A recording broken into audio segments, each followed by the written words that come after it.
The National FAA Safety Team topic of the month for June is transition training. In this presentation, we'll talk a little bit about loss of control accidents and recommendations from a work group that studies loss of control. We'll talk about the different types of transition training and offer suggestions that will help you get the most from your training. Finally, we'll give you some tips and tricks that will help you to avoid loss of control in any aircraft. There were 1,250 fatal loss of control accidents from 2001 to 2010. About half of those accidents occurred in the maneuvering and approach phase of flight. Think stall, spin, and crash. It's also true that many accidents occur when pilots fly aircraft they aren't familiar with. In fact, the first 50 to 100 hours in a new aircraft type are particularly dangerous, particularly when a formal transition training program is not followed. Here are some findings of a recent study of loss of control accidents. Most fatal GA loss of control accidents have one or more of these causal factors.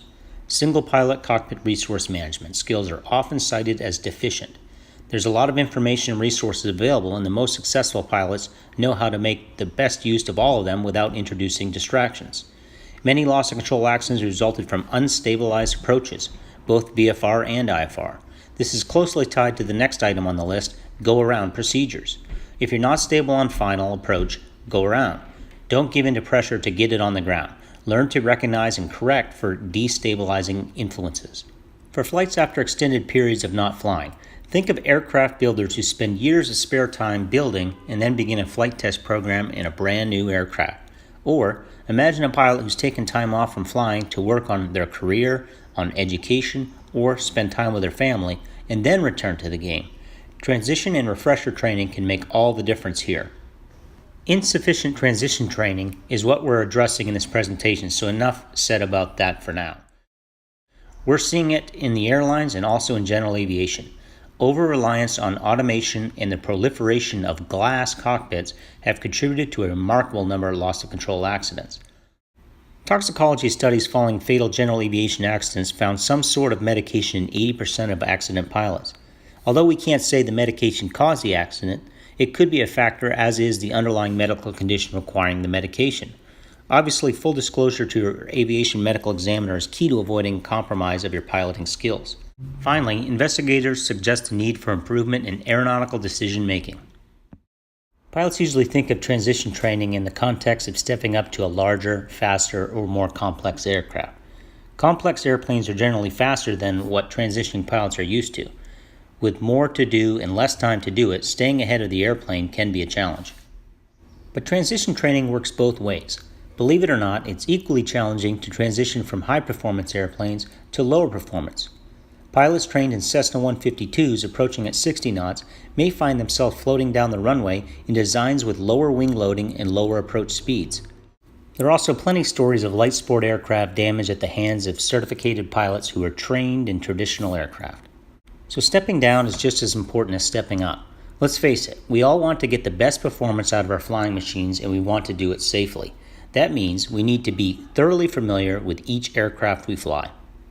The need for transition training isn't going away soon, so let's take a look at how we can get started.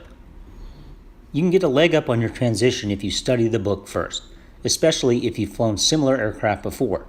If the systems are all new to you, get a flight instructor to guide your study. Know these items cold: emergency procedures, speeds, power settings, and configurations for normal operations. Plan several flights that represent the types of operations you intend to pursue. You'll get a feel for what you can and cannot do with the new flying machine. As you progress, keep a list of questions and review them with your CFI. Finding the right flight instructor is key. Your CFI must be experienced and current in the make and model you're transitioning to. To find the right instructor, interview current owners. Current owners can recommend training organizations and flight instructors, and they may also be willing to loan you some training materials for you to look over. Aircraft type clubs. Aircraft type clubs are excellent sources of aircraft-specific information. They often maintain rosters of CFIs. They can often get you discounts on insurance. Pilot organizations. Pilot organizations may refer you to training providers and owners. Simulation training providers. Simulation training providers are expensive but worth it, especially if you're new to high-performance aircraft. They may be required to qualify for insurance. Use a syllabus. Effective transition training conforms to a syllabus, a roadmap through the instructional process. A good syllabus will contain training events and schedules, satisfactory completion standards, instructor and student roles and responsibilities. Instructors should share their syllabi with their students.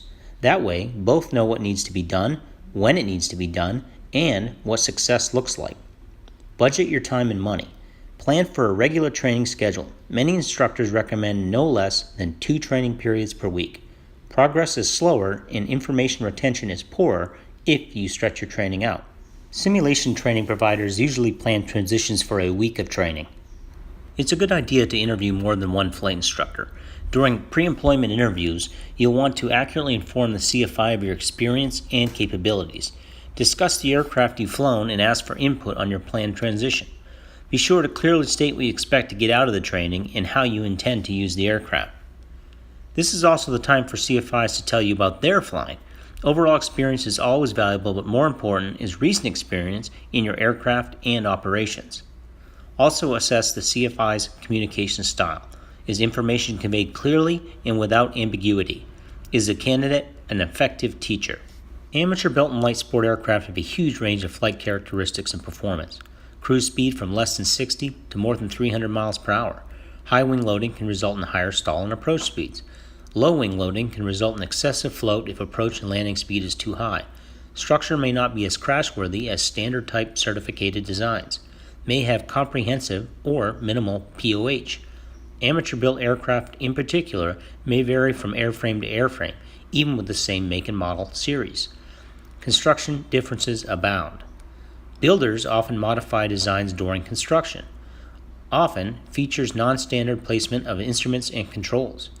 Builders develop their POH during the flight test phase of the project. Some POHs are comprehensive, some are minimal. These are all reasons why instructor selection is critical when considering amateur-built and light sport aircraft. Light sport aircraft come in many forms, including airplanes, gliders, powered parachute, weight shift control, and lighter-than-air designs.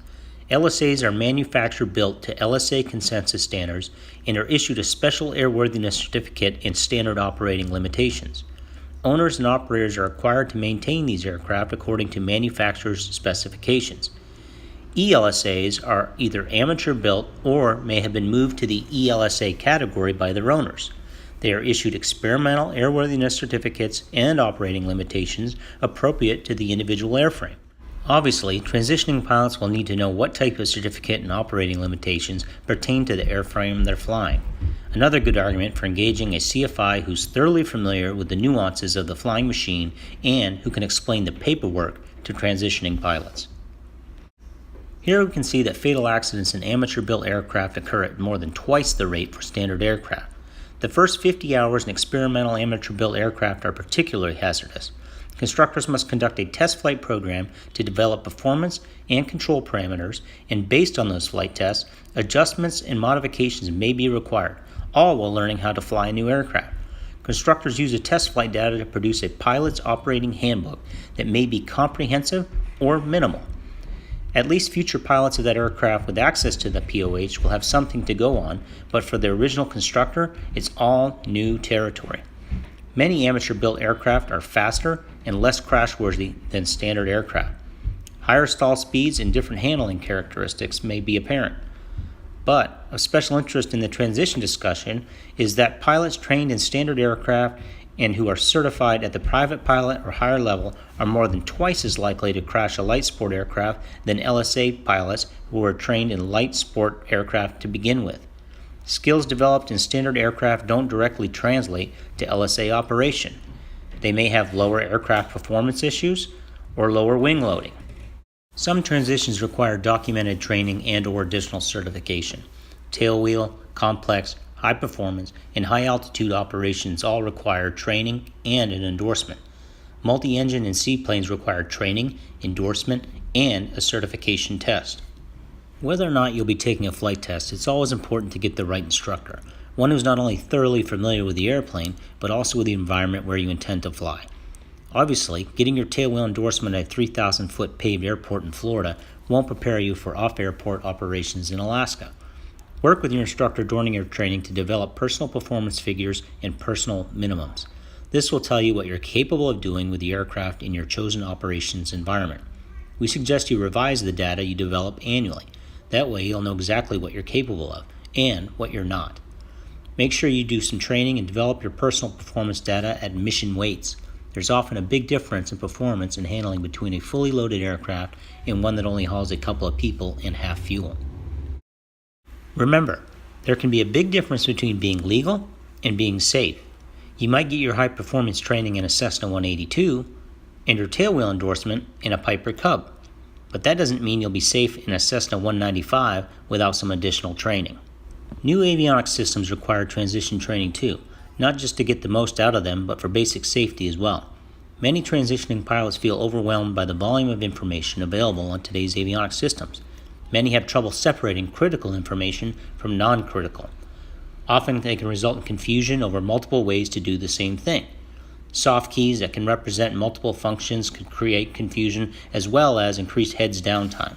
You can expect transitions to take longer if the aircraft you're training in has unfamiliar glass cockpit instrumentation.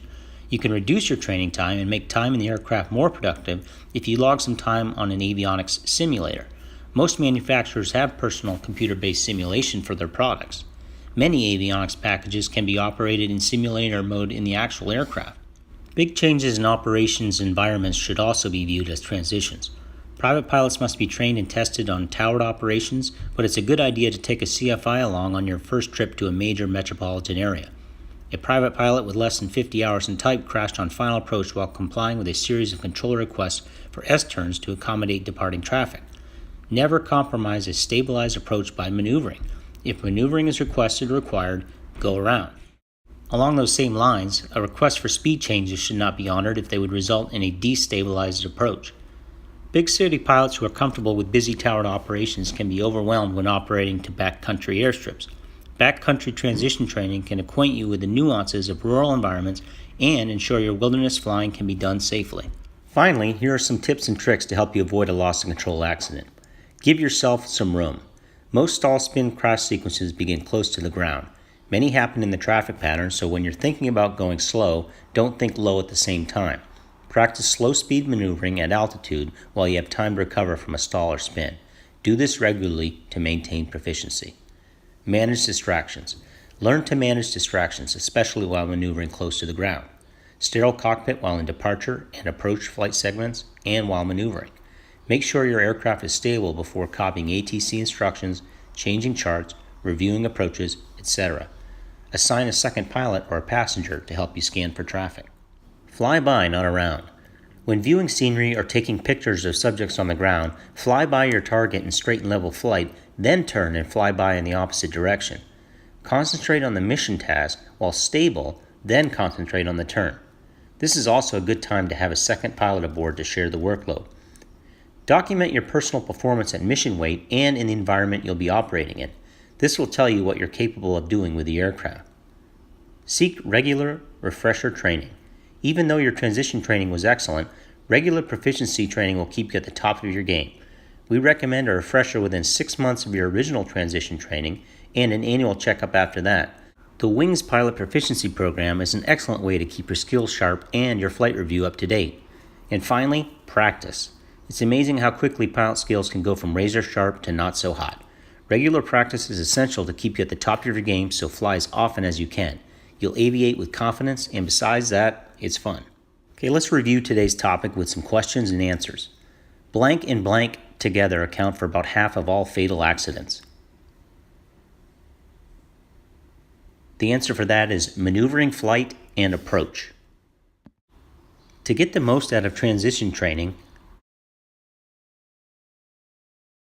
the answer for that is all of the above. You should read the POH, select the right CFI, and try to train at least twice a week. Transition training is more important when stepping up than when stepping down. True or false? The answer for that is false.